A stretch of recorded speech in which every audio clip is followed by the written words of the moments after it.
Before the oil of anointing ever touches your head, the dryness of the wilderness will parch your soul. It is there, in the place of lack and isolation, that the call of God upon your life feels less like a promise and more like a haunting echo. Please like this video. If you do, it will be pushed to many believers like you who are interested in this message. Thank you very much for liking this video. Let's proceed. Your prayers seem to hit the ceiling and fall lifeless to the floor. Heaven is silent, and in that silence a desperate hunger grows. A hunger for confirmation, for provision, for a single sign that you have not been forgotten. This is the precise moment the divine helper arrives. Not with fanfare, but with faithfulness. Not to remove the hunger, but to sustain you through it. The world celebrates the breakthrough, but the divine helper is the quiet presence in the breakdown. He is the one who, like Elijah by the brook Cherith, sends ravens with bread and meat before the drought has ended. He does not lead you around the wilderness. He leads you through it, ensuring that your spirit is nourished even when your circumstances are barren.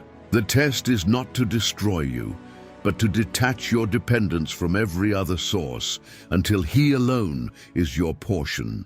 When the silence of God stretches for months, then years, it tries the very fabric of your faith.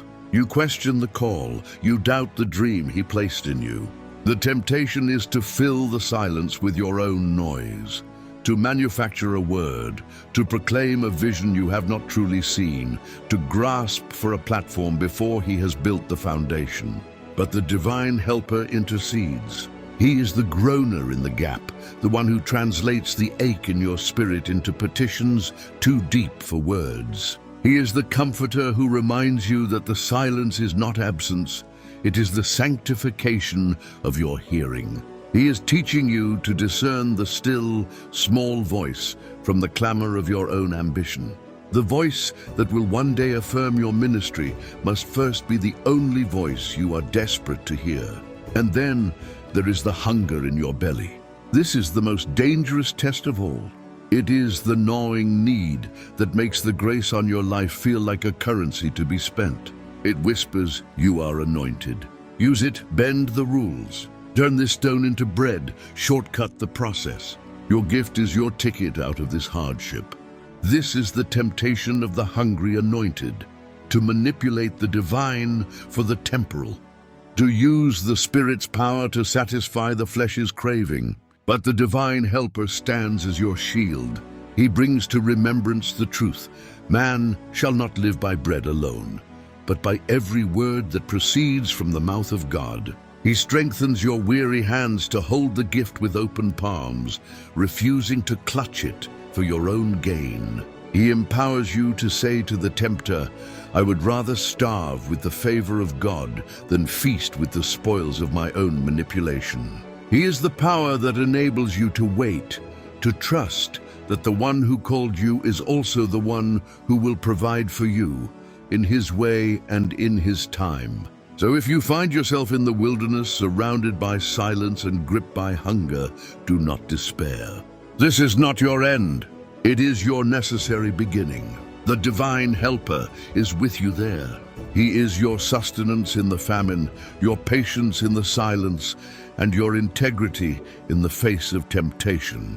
He is ensuring that when the world finally celebrates you, you will be so rooted in the vine that the celebration will only ever point back to the divine source from whom all grace flows. Wait for Him. He is helping you even now. So if the wilderness is where you find yourself today, if the silence is all you can hear and the hunger is all you can feel, remember this: you are not being punished.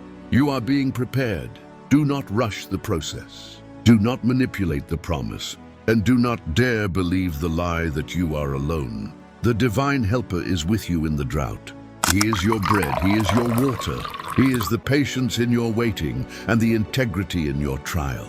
Stand firm, trust the process, and when the celebration finally comes, and it will come, you will not be celebrating your own survival, but the profound, faithful grace that carried you through every single step. Now, I want to hear from you. In the comments below, tell me just one word that describes your wilderness season right now. Is it waiting, confusing, or maybe revealing? Let's support one another in the comments.